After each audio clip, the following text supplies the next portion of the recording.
नमस्कार, आप देख रहे हैं स्पेशल रिपोर्ट न्यूज रूम से। आपके साथ मैं हूं अंजना ओम कश्यप। किसान और सरकार के बीच बातचीत बेनतीजा रही। आज किसी बड़ी खबर के साथ हम बुलेटिन की शुरुआत कर रहे हैं। आपको बता दें, सरकार बोली है बातचीत के लिए छोटे ग्रुप बनाएं। किसान बोले सभी यूनियन एक साथ ही बात करेंगी। सरकार बोल रही है आंदोलन खत्म करें किसान।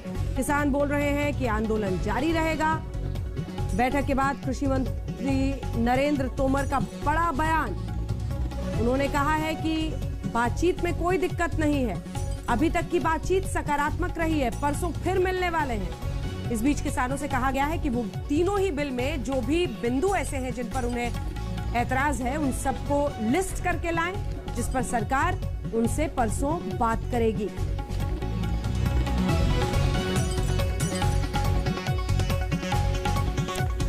तो आपको बताएं, सरकार ने 3 मंत्रियों के साथ, जिसमें आप पीयूष गोयल को भी देख रहे हैं, नरेंद्र तोमर कृषि मंत्री, सबके साथ किसान संगठनों से बातचीत की। बातचीत में ये जानने की कोशिश की कि किन बिंदुओं पर उन्हें सबसे ज्यादा आपत्ति है।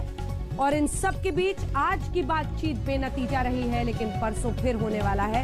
जल्दी से आपको लिए चलते। तंसीम हैदर हमारे सहयोगी इस वक्त हमारे साथ इसी खबर पर जुड़ रहे हैं। तंसीम, बात कहां तक पहुंची?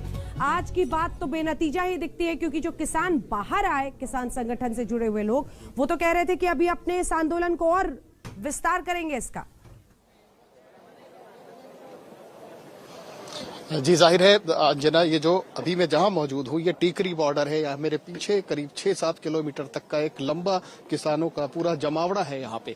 और मैं आपको बता दूं, किसानों में ये फैसला आने के बाद काफी नारेबाजी हुई और उन्हें लगा कि अभी फिलहाल कोई भी उनके हक में फैसला नहीं हुआ है, बात जहां थी वहीं है। और ये भी कहा जा रहा है किसान नेताओं की तरफ से कि इस आंदोलन में और भी लोग हैं, जुड़ने वाले हैं। कई ऐसे किसान हैं जो सिंधु बॉर्डर की तरफ आ रहे हैं, और बहुत से किसान जो टीकरी बॉर्डर है, जो तक से होता हुआ आ रहा है, उसमें उसकी तरफ आ रहे हैं। तो जाहिर है ये आंदोलन, ऐसा लग रहा है कि इस फैसले के बाद बातचीत में जो कोई बेनतीजा रही, तो इसकी वजह से और ये आंदोलन अब आगे बढ़ता हुआ नजर आ रहा है। और लगता है कि अभी ये आंदोलन और तेजी पकड़ेगा, क्योंकि अगली बैठक 3 तारीख को होनी है।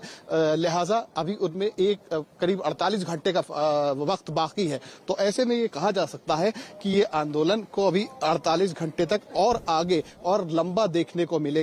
यही वजह है कि कई जगहों पे जो सिंधु बॉर्डर है, वहां पे भी जो पुलिस फोर्सेज हैं, उनका डिप्लॉयमेंट बढ़ाया गया है। और ऐसा माना जा रहा है कि रात में और भी टीकरी बॉर्डर है, यहाँ पे भी डिप्लॉयमेंट बढ़ाया जा सकता है। बिल्कुल, तंसीम हमारे सहयोगी जानकारी दे रहे थे वहां से। यानी किसान अभी भी अड़े हुए हैं अपनी मांगों पर। आइए एक बार आपको बताते हैं क्या दोनों का पक्ष है और फिर किन मुद्दों पर बात अटक गई है। सबसे पहले आपको बताएं, सरकार ने कहा बातचीत के लिए छोटा ग्रुप आप लोग बनाकर आए, लेकिन किसान बोले कि नहीं, एक साथ बात करेंगे। ये एक बिंदु जिस पर टकराव आप देख रहे हैं। सरकार बोली आंदोलन खत्म करें किसान, और किसान बोले कि अभी तो आंदोलन जारी रहेगा। ऐसा नहीं है कि बातचीत की टेबल पर हम आ गए हैं तो हम आंदोलन खत्म कर देंगे। दूर दूर से लोग आ रहे हैं। सरकार बोली बातचीत जारी रहे, बातचीत के लिए तैयार है, ये भी किसान बोले। तो इसमें कम से कम आने वाले वक्त में आप देखेंगे प्रोग्रेस होगा।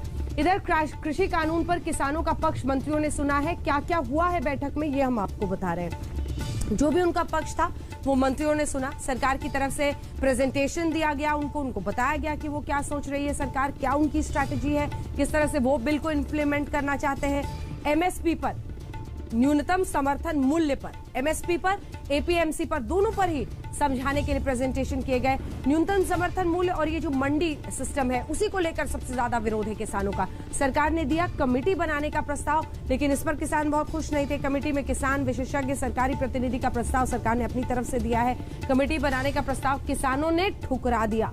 उन्हें ये कमेटी, और इस देश में न जाने कैसे इतने कमिटीज बनती रहती हैं, उन सब को लेकर किसानों का बहुत ज्यादा उनको भरोसा नहीं था।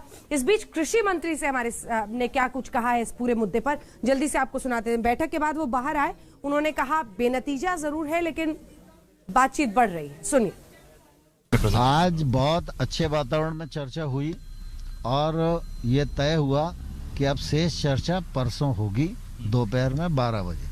आपने फार्मर्स को ये बताने की कोशिश करी कि ये कानून उनके खिलाफ नहीं है? हमने उनको बताने की कोशिश की। हमने ये भी कहा छोटी कमेटी बना दो और उसमें डिस्कशन कर लो, लेकिन वो सब लोग का मत ये था कि भाई सभी लोग मिलकर बात करेंगे, तो हमने कहा हमें कोई आपत्ति नहीं है, सब लोग मिलकर बात करेंगे। जो आए थे आज मीटिंग में, जो आज आए थे वही। क्या धरना प्रदर्शन को लेकर कुछ बोला सर कि कुछ खत्म करने के बाद ये वापस लेने के? नहीं, अभी ये फैसला तो किसानों को करना है। मैं तो लगातार आग्रह कर ही रहा हूँ कि आंदोलन समाप्त करें, लेकिन फैसला किसान यूनियन को करना है। जो अवधारणा बनाई गई है एमएसपी मंडीज को लेकर के, इसके लिए आप लोगों ने क्या बताया फार्मर्स को? अभी इस मामले में कुछ नहीं जी, परसों चर्चा हुई। और अब आइए आपको दिखाते हैं, हमारी सहयोगी श्वेता सिंह वहां पर मौजूद थी बातचीत के बाद जब किसान निकले, क्या कुछ उनका कहना है, देखिए। जो भीतर बातचीत हुई है उसमें कोई संतोष वाली बात निकली है सामने? आप लोगों को लगा है जो चीजें लेकर आए थे आप लोग? जो अंदर बातचीत हुई है उसमें से कुछ नहीं निकला है। एक तरह का जो 13 तारीख का तोमर साहब ने जो क्वेश्चन किए थे उनको ही रिपीट किया गया है।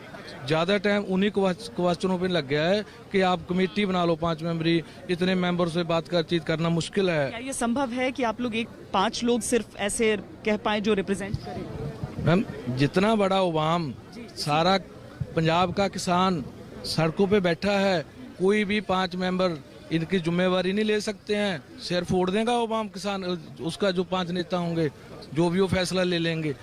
अभी जो फैसला होगा वो जितने लोग आए हैं इतने ही परसों वाली मीटिंग पे आएंगे।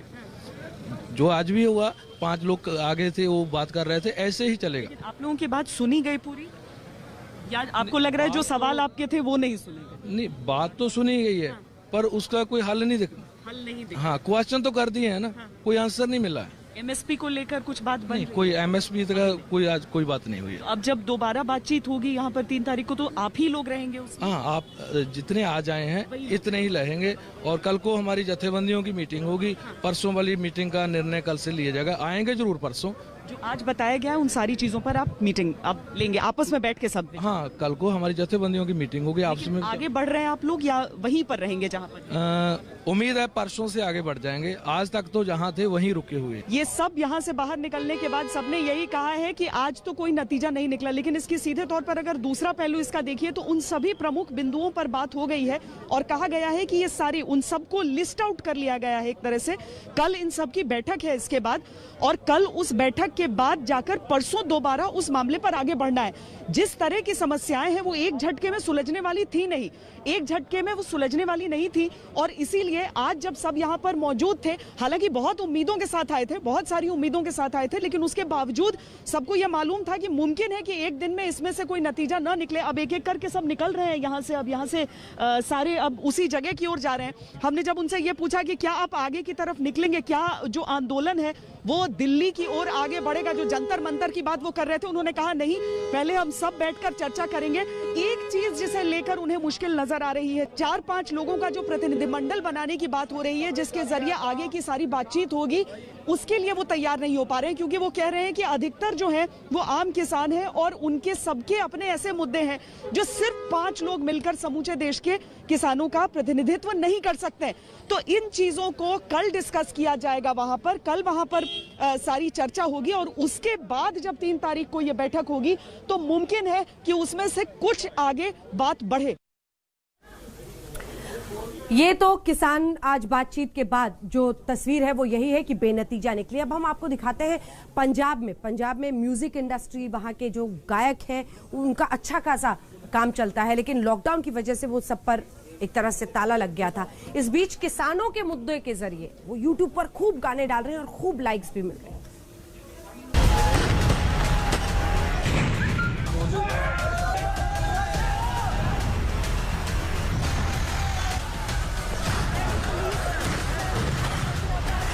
किसानों को तितर-बितर करने के लिए दिल्ली पुलिस लगातार जो है अब एक्शन ले रही है।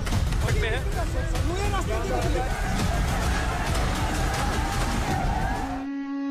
नाल तेरे पंजाब सियां बस ना दी आड़ी दिल्ली दी, कालियां नीतियां करदे लागू ओ नीयत माड़ी दिल्ली दी, तेरे गल तक पहुंच गई है आन कुहाड़ी दिल्ली दी, ओ तेरियां खुदकुशियां ते कातों बजदी ताड़ी दिल्ली दी। पंजाब के किसान अपनी मांगों को लेकर आंदोलन करने दिल्ली आ गए तो पंजाबी गायक भी किसानों की हौसला अफजाई में कोई कोर कसर नहीं छोड़ रहे हैं। वेड़ा आ गया जा किसाना दे सिस्टम दे हड़क च फाना, वेड़ा आ सिस्टम दे हल्क च फाना खेतरे खोण नू फिरदा। ये पंजाबी गायक किसानों को केंद्र सरकार के खिलाफ सड़क पर उतरने के लिए ललकार रहे हैं। पंजाबी गायकों और गीत लेखकों ने इस बार बड़े पैमाने पर किसानों के लिए गीत लिखे।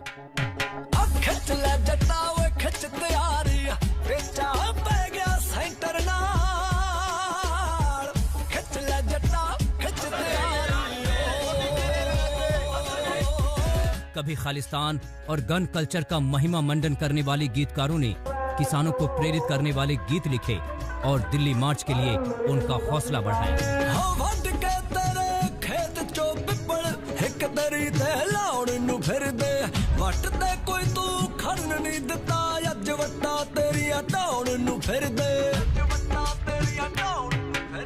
सितंबर और अक्टूबर के महीने में केंद्र के कृषि कानूनों के विरोध के लिए किसान सड़कों पर आए। इसमें इन पंजाबी गायकों की भूमिका भी कुछ कम नहीं थी। एक खेत साडे परदादियां ने बड़ी मेहनतां नाल कमाए ने। ओए उच्चे नीवे टिब्बे सी जड़े बलदां दे नाल बाहे ने। हके अड़के आपे ले लांगे तेरे तरले तुरले कट दे नी।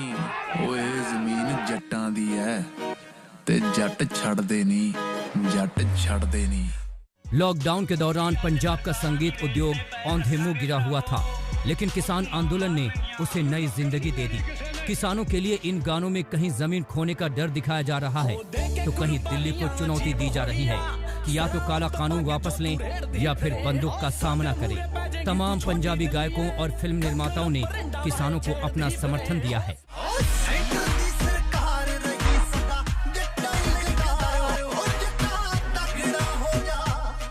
जस बाजवा का जट्टा तकड़ा हो जा गाना YouTube पर 19 सितंबर को अपलोड किया गया था। इसमें नए कृषि कानूनों को किसानों के लिए हानिकारक बताया गया है।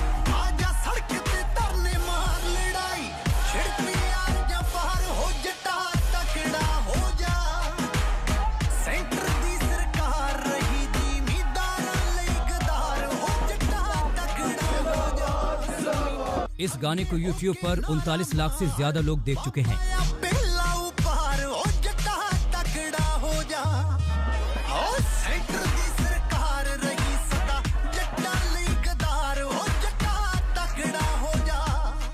सो हम वो ही करते हैं, उस चीज को ही रिप्रेजेंट करते हैं जो जीवन में, जो जिंदगी में घटित हो रहा होता है। तो किसानों के ऊपर आज अगर मुश्किल है, किसानों को लगता है कि उनके साथ इंसाफ नहीं हो रहा, ये कानून जो है वो उनके हक में नहीं है, तो मुझे लगता है कि हमें उनके साथ खड़े होना चाहिए और हम कलाकार उनके साथ हैं। नित जैम नाल जो ब्रेड खांदे ने कि भुल गए किसानां दे खेतां च जांदे ने। किसानों को आंदोलन के लिए प्रेरित करने वाले गायक अनमोल गगन मान का एक गाना 24 सितंबर को YouTube पर अपलोड हुआ था।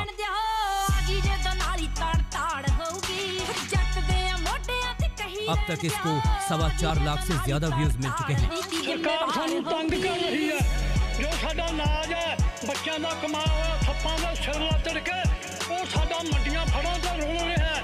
साडा नरमा कपास तेल वगैरह जिन्नियां भी चीजां ने साडियां नूं भाव नहीं मिलदा। सरकार दा बैठे बेड़ा। किसान आंदोलन को लेकर खत्म करने के आरोप। पंजाबी सिंगर हमेशा ही अपने लोगों के साथ खड़े रहे हैं। वो बॉलीवुड सिंगर्स की तरह नहीं है, वो अपनी ज़मीन से जुड़े हुए हैं। वो हमेशा जो लोक संघर्ष हुए हैं पंजाब में, उनके साथ मिलकर चलते रहे हैं, अपने गीत और वीडियो निकालते रहे हैं। जैसे 1984 के जो सिख विरोधी दंगे थे दिल्ली के, उनके बारे में बहुत से गीत आए हैं, अब भी आते हैं, हर साल आते हैं। तो इसी तरह से जो ये किसान आंदोलन है उसके बारे में भी बहुत से गीत आ रहे हैं। किसानों के अधिकारों के लिए बना आरनेत का दिल्ली या पंजाब नाले पंगे ठीक नहीं गाने को अब तक 24 लाख से ज्यादा व्यूज मिल चुके हैं। कोई खंडे दिखे कोई कृपान करूगा, मैनू दिल्ली इकट्ठ परेशान करूगा।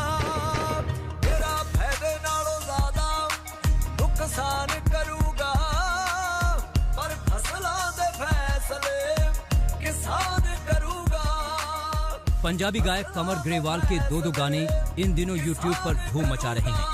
कंवर ग्रेवाल अपने इस गाने में किसानों को अपने ट्रैक्टरों के साथ दिल्ली के लिए मार्च करने का आह्वान करते दिखाई दे रहे हैं। करोड़ होणगे तेरी धौण दे दो मणके मरोड़ होणगे। मंजीत सहगल, चंडीगढ़, आज तक। लेके थपड़ा 80 वरे दिया बाबे आ तो लेके थपड़ा। किसान आंदोलन पर सरकार की उनसे बातचीत पर केंद्रीय मंत्री वीके सिंह ने क्या कहा है, सुनिए। तो जो चीज किसानों के हित में है वो की गई है। स्वामीनाथन कमेटी के अंदर भी डिमांड थी, समय समय पर डिमांड होती रही कि किसान को स्वतंत्रता होनी चाहिए कि वो किसी से बंधा ना रहे। वो सरकार ने कर दी कि आप मंडी में बेचना चाहते हो बेचो, नहीं बेचना चाहते हो आप बाहर बेच लो। अब उससे लोगों को तकलीफ हो रही है, किसान को नहीं हो रही है, बाकी लोगों को तकलीफ। विपक्ष का पूरा हाथ है, विपक्ष का हाथ है इसमें। देखिए विपक्ष के साथ उन लोगों का हाथ है जो कमीशन।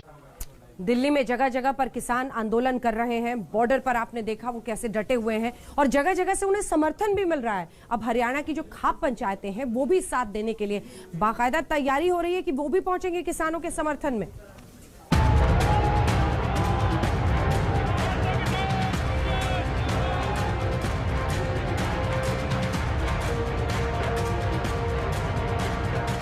दिल्ली में हजारों किसान अपने हक की आवाज उठा रहे हैं। सरकार से किसान संगठनों की बातचीत के बावजूद कोई नतीजा नहीं निकला है। किसानों को अब हर तरफ से समर्थन मिल रहा है कि जो समस्या उसी पे आज सारा सत्यम हमारा ये प्रोग्राम है। ये हरियाणा के जींद की जाट धर्मशाला का नजारा है, जहां खापों की महापंचायत हुई। हरियाणा के अलग अलग जिलों की खाप यहाँ इकट्ठा हुई। खापों ने एक मत से किसानों के आंदोलन को अपना समर्थन दिया। पंचायत में तय किया गया कि खाप आंदोलनकारी किसानों की मदद करेंगे। साथ ही हरियाणा सरकार पर किसानों के मुद्दे को लेकर दबाव भी बनाया जाएगा। तो पंचायत के तौर पर आगे की रणनीति बनाएंगे कि भी हमारे लोगों को कैसे कोऑपरेट करें, जो बॉर्डर पे बैठे हैं उनको कैसे कोऑपरेट करें, और जो भी सामने और एजेंडा आएगा किसी प्रकार का वो सारा है। और उसके बाद मीटिंग शुरू होने के बाद फिर पूरा खुलासा कर देंगे हम तो किस प्रकार के आंदोलन के लिए लोगों को कंपेल करेंगे, दूसरों को भी कंपेल करेंगे। जो लोग सरकार में बैठे हैं तो वो सारा एजेंडा बाद में आपको खुलासा कर देंगे। उधर मेवात के किसानों ने भी दिल्ली कूच की तैयारी कर ली है। नूह के गांधी मैदान में किसान इकट्ठा हुए और तय किया कि दिल्ली पहुंचकर वो किसान आंदोलन को अपना समर्थन देंगे। जो दिल्ली का दूध पंजाब के बोर्ड से किसानों को यहाँ तक पहुँचाया, आज किसानों ने कल भी आएगा, आज भी है, परसों भी आया था। वो जो दिल्ली के अंदर के निवासी है ना, जो VIP हाउस में रहते हैं, उनके पास बिल्कुल नहीं जाने देंगे। दूध सब्जी उनकी बंद कर देंगे। मैं आप लोगों से बिल्कुल साफ शब्दों में कह देना चाहता हूँ। आंदोलन इसके साथ में चलेगा और हम पंजाब के पीछे रहेंगे, लेकिन इस आंदोलन को सपोर्ट करने के लिए सारे हरियाणा के जो रास्ते हैं, हरियाणा बंद करने की हमारी जिम्मेवारी है। अगर सरकार नहीं मानती तो आने वाले दिनों में सारे रास्ते बंद कर देंगे। किसान आंदोलन की आंच अब हरियाणा के बाकी हिस्सों में भी बढ़ रही है। खाप पंचायतें खुलकर किसानों के साथ आ गई हैं। देश विदेश से किसान आंदोलन को समर्थन मिल रहा है। अब किसानों की सरकार से बातचीत का अगला दौर 3 दिसंबर को चलेगा। सवाल ये है कि 3 दिसंबर को कोई फैसला होगा या फिर आंदोलन की आग और भी धधकेगी। नीरज वशिष्ठ, गुड़गांव, आज तक। कनाडा के प्रधानमंत्री जस्टिन ट्रूडो ने भी किसानों का समर्थन किया है और कहा है ये वक्त एकजुटता दिखाने का है। I would be remiss if I didn't start also by recognizing the news coming out of India about the protest by farmers. The situation is concerning, and we're all very worried about family and friends. I know that's the reality for many of you. Let me remind you, Canada will always be there to defend the right of peaceful protest. We believe in the importance of dialogue, and that's why we've reached out through multiple means directly to the Indian authorities to highlight our concerns. This is a moment for all of us to pull together. किसानों की खबरों पर रहेगी आज तक की नजर। हम रुक रहे हैं ब्रेक के लिए। ब्रेक के उस पार आपको दिखाएंगे शेहला राशिद के 3 करोड़ की फंडिंग का सच और क्यों उनके पिता कह रहे हैं कि मेरी बेटी देश विरोधी। देखते रहिए आज तक। स्पेशल रिपोर्ट से न्यूज़रूम में आपका फिर स्वागत है और आपके साथ मैं हूं अंजना ओम कश्यप। अब बात शेहला राशिद की। जी हां, JNU की पूर्व छात्र संघ की उपाध्यक्ष लेकिन बवाल इस बार छिड़ा है उनके पिता के बयान पर। कह रहे हैं मेरी बेटी राष्ट्र विरोधी है। वो ये भी कह रहे हैं कि 3 करोड़ की फंडिंग होने वाली थी। बेटी ने कहा है घरेलू हिंसा करते थे मेरे पिता, बदले की भावना से ये सब कुछ आरोप लगा रहे हैं।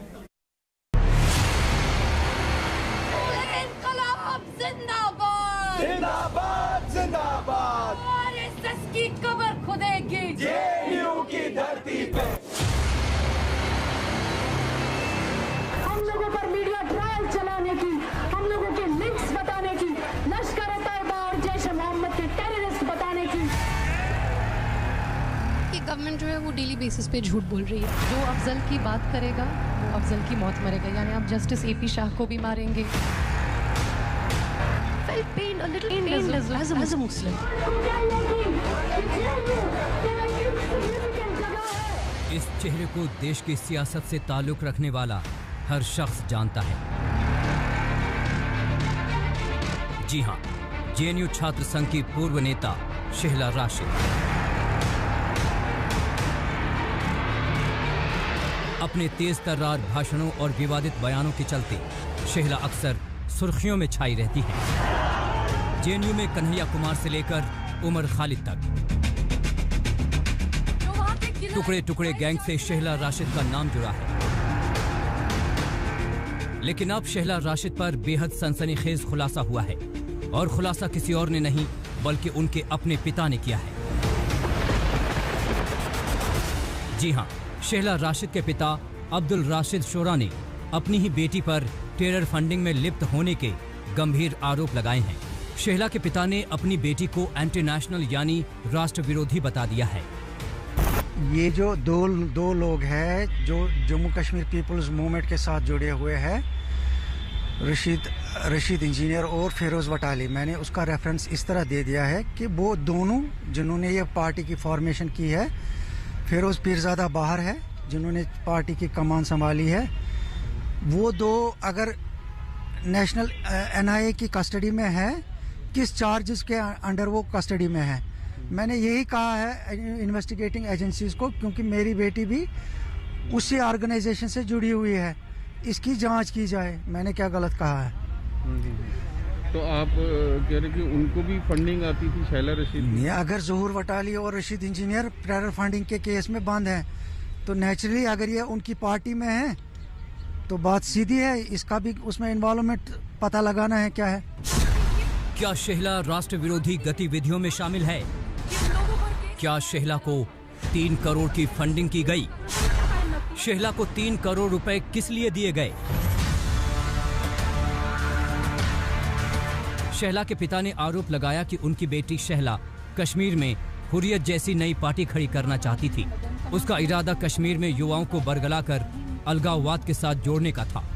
उन्होंने आरोप लगाया कि बिजनेसमैन ज़हूर अहमद शाह वटाली और रशीद इंजीनियर ने शेहला को Jammu Kashmir people's movement party में शामिल होने के लिए 3 करोड़ रुपए की पेशकश की थी।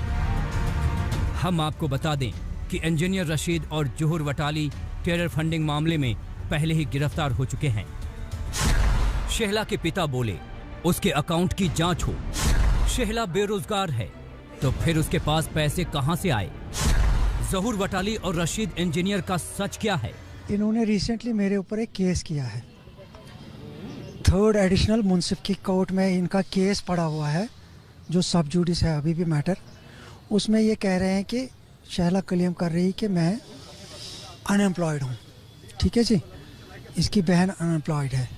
मैंने अपने केस जो डिफेंस उसमें डाला है और जो डीजी साहब को मैंने चिट्ठी दी है, मैंने उनको कहा है कि इनके अकाउंट्स को आप वेरीफाई कीजिए।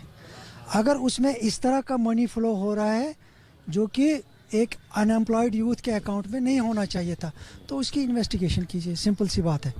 कहाँ से वो पैसा आता है? ये इन्होंने रिसेंटली पब्लिकली अनाउंस किया कि कुछ बच्चों को इसने अडॉप्ट किया है तालीम के लिए, एजुकेशन, हायर एजुकेशन के लिए। ये कहाँ से वो पैसे जुटाएगी, कैसे चलाएगी वो? ठीक है, अगर पार्टी लेवल पे इसने अडॉप्ट किया है उनको, वो बताए पैसे कहाँ से आ गए, अभी तक कितना खर्चा किया है उन पे। सोशल मीडिया पर शेहला राशिद के पिता अब्दुल राशिद शोरा का एक लेटर भी वायरल हो रहा है। ये लेटर अब्दुल राशिद शोरा की तरफ से जम्मू कश्मीर के डीजीपी को लिखा गया है। इस लेटर में शहला के पिता ने लिखा है कि 2017 में उनकी बेटी अचानक ही कश्मीर की राजनीति में आ गई थी। पहले वो नेशनल कॉन्फ्रेंस में शामिल हुई थी, उसके बाद JKPM में शामिल हुई थी। ये उनके लिए झटके जैसा था, क्योंकि जब शहला CPIM की सदस्य थी तब जम्मू कश्मीर की राजनीति में उतरने की उसकी कोई इच्छा नहीं थी। इसने नाम शोहरत जो कमाई थी वो नेशनल मेन स्ट्रीम पॉलिटिक्स से कमाई थी। इसको CPI ने बड़े अच्छे खासे ढंग से प्रोजेक्ट किया था, अपना फ्यूचर लीडर डिक्लेयर किया था इसको और कन्हैया को। तो अचानक छोड़ के ये कश्मीर पॉलिटिक्स में आ जाती है। क्यों आई कश्मीर? पता नहीं, इससे पूछ लो क्यों आ गई। इसका कोई एजेंडा रहा होगा ना, किस एजेंडे के ऊपर ये आ गई काम करने। यहाँ आज़ादी दिलानी थी, क्या करना था, ये तो बताएगी ना खुद ही। शहला के पिता अपने लेटर में साल 2017 की घटना का भी जिक्र करते हैं। उन्होंने लिखा है कि 2017 में UAPA के तहत जहूर वटाली की गिरफ्तारी हुई थी। अरेस्ट के 2 महीने पहले जहूर और पूर्व विधायक रशीद इंजीनियर ने मुझे वटाली के सनत नगर में मौजूद घर पर बुलाया था। शहला उस समय PhD के आखिरी सेमेस्टर में थी। मिलने के बाद उन्होंने Jammu Kashmir people's movement party के लॉन्च का ट्रेलर दिखाया और शहला को इससे जुड़ने की ख्वाहिश जताई। उन्होंने शहला को जोड़ने के लिए 3 करोड़ रुपए देने की पेशकश की। मुझे अंदाजा हुआ कि पैसे गैर कानूनी तरीकों से आ रहे हैं और मैंने अपनी बेटी से कहा कि इन लोगों के साथ किसी लेन देन में हिस्सा न ले। उन्होंने कहा कि ये पैसे कुछ रख लो, वो काम आ जाएंगे। मैंने इनकार किया। तो किसके बदले में आपको 3 करोड़ दिए? शहला के लिए उन्होंने दे दिए थे। मैंने कहा मुझे बात करने दो, तब तक मैं नहीं ले सकता हूँ ये। शहला के पिता को भी 3 करोड़ का ऑफर। शहला के पिता ने किया पैसे लेने से इनकार। शहला के पिता के बेहद सनसनीखेज आरोप। अब्दुल ने आरोप लगाए हैं कि शहला ने चोरी छिपे जहूर और रशीद से पैसे लिए और अब्दुल ने कहा कि वो और किसी से इस बारे में न बताएं। अब्दुल राशिद शोरा कहते हैं कि उन्हें पक्का यकीन है कि उनके घर में राष्ट्र विरोधी हरकतें हो रही हैं, जिसमें शहला, उसकी बड़ी बहन और मां के साथ साथ साकिब अहमद भी शामिल है। जम्मू से सुनील जी भट्ट के साथ शुजाउल हक, श्रीनगर, आज तक। शहला राशिद के पिता अब्दुल राशिद का यह आरोप है कि न सिर्फ देश विरोधी गतिविधियों में वो शामिल थी, 3 करोड़ की फंडिंग भी होने वाली थी। ये कहा है उन्होंने कि जो टेरर फंडिंग में अब तक वटालिया और इंजीनियर राशिद पकड़े गए हैं, उनके साथ शहला राशिद का कनेक्शन था। बेटी कह रही है मेरे पिता बेगैरत इंसान है।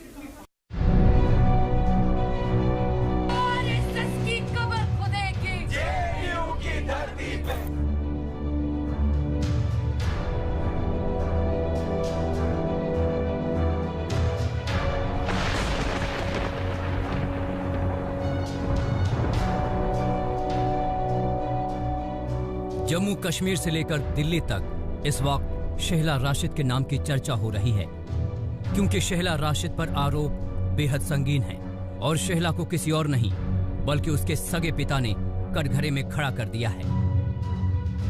वैसे तो शहला पर 18 अगस्त 2019 को राजद्रोह का केस दर्ज हुआ था और ये केस उनके जरिए भारतीय सेना के कश्मीरियों पर अत्याचार के झूठे आरोपों के चलते लगाया गया था।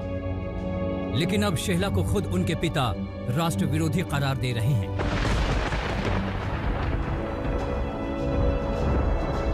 अपने बच्चों का सभी को ध्यान रहता है, उसी को देखते हुए उसने ये कहा कि जहूर बटाली और इंजीनियर रशीद के साथ अच्छे ताल्लुकात हैं और इसके साथ ही इसके जो अकाउंट में फंडिंग आती है और उन्होंने ये भी कहा कि 3 करोड़ की मुझे ऑफ़र दी गई जिसके कारण से कि ये उनके साथ इन्वॉल्व हो।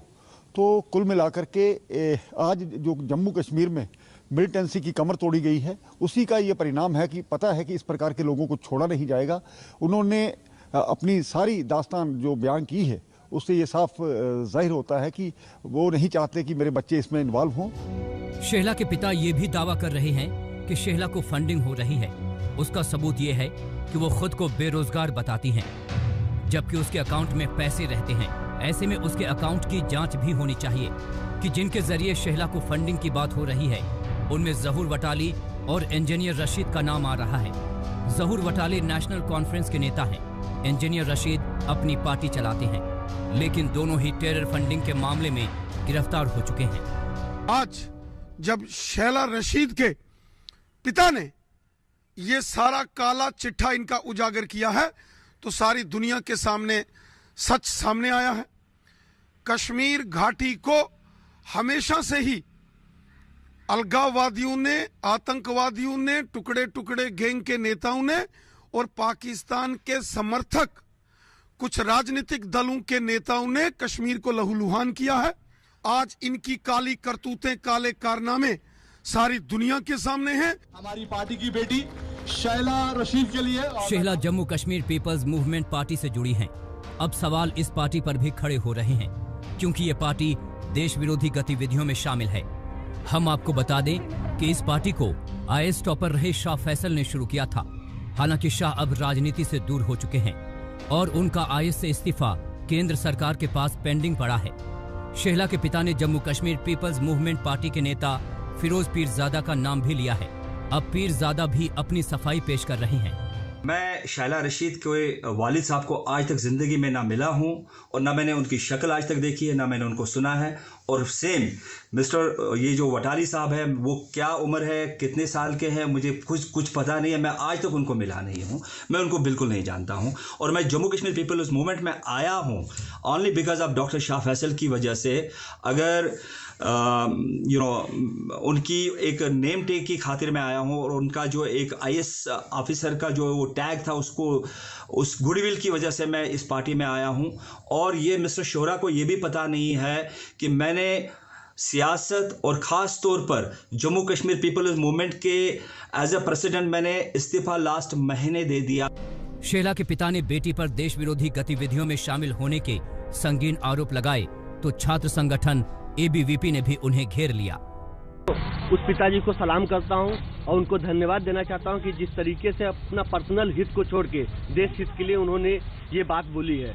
और जिस हिसाब से उनको थ्रेट मिल रहा है, सबसे पहले उनको सिक्योरिटी मिलनी चाहिए।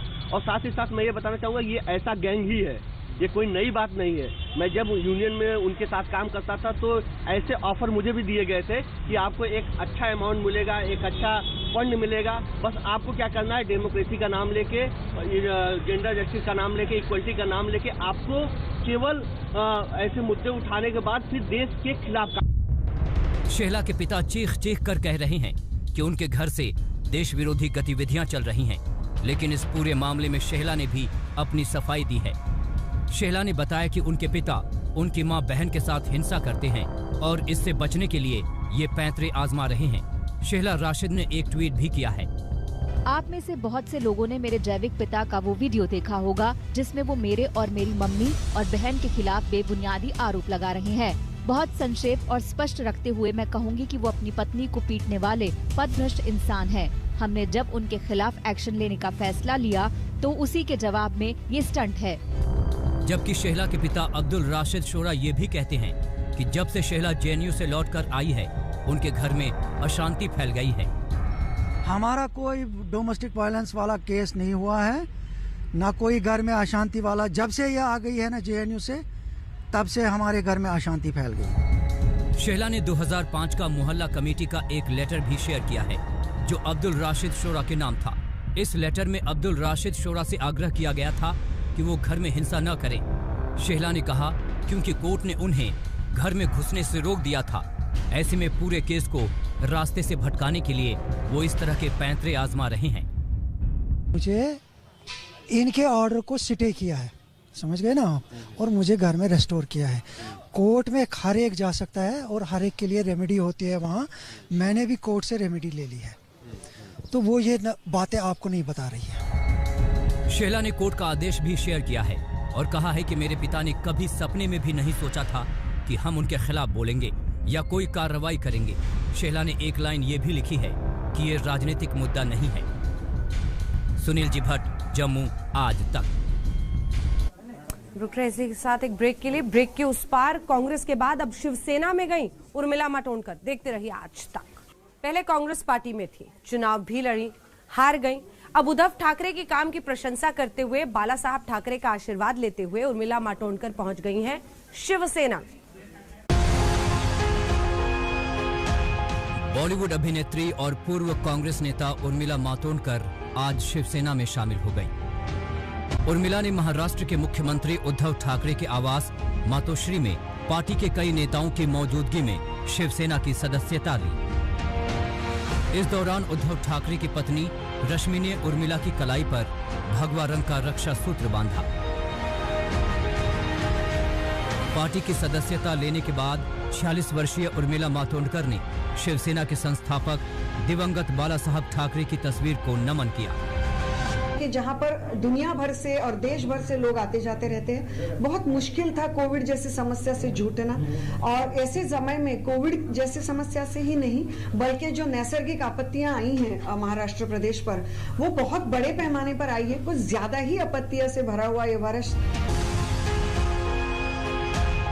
आपको बता दें कि उर्मिला ने मुंबई नॉर्थ से पिछला लोकसभा चुनाव कांग्रेस की टिकट पर लड़ा था, लेकिन बीजेपी सांसद गोपाल शेट्टी से भारी मतों से हार गई थी, जिसके बाद उन्होंने सितंबर 2019 में कांग्रेस पार्टी छोड़ दी थी। सौरभ वक्तानिया, मुंबई आज तक। इसी के साथ स्पेशल रिपोर्ट में इतना ही। देश दुनिया की बाकी खबरों के लिए आप देखते रहिए आज तक। नमस्कार, मैं हूं अंजना ओम कश्यप। हमें उम्मीद है ये वीडियो आपको पसंद आया होगा।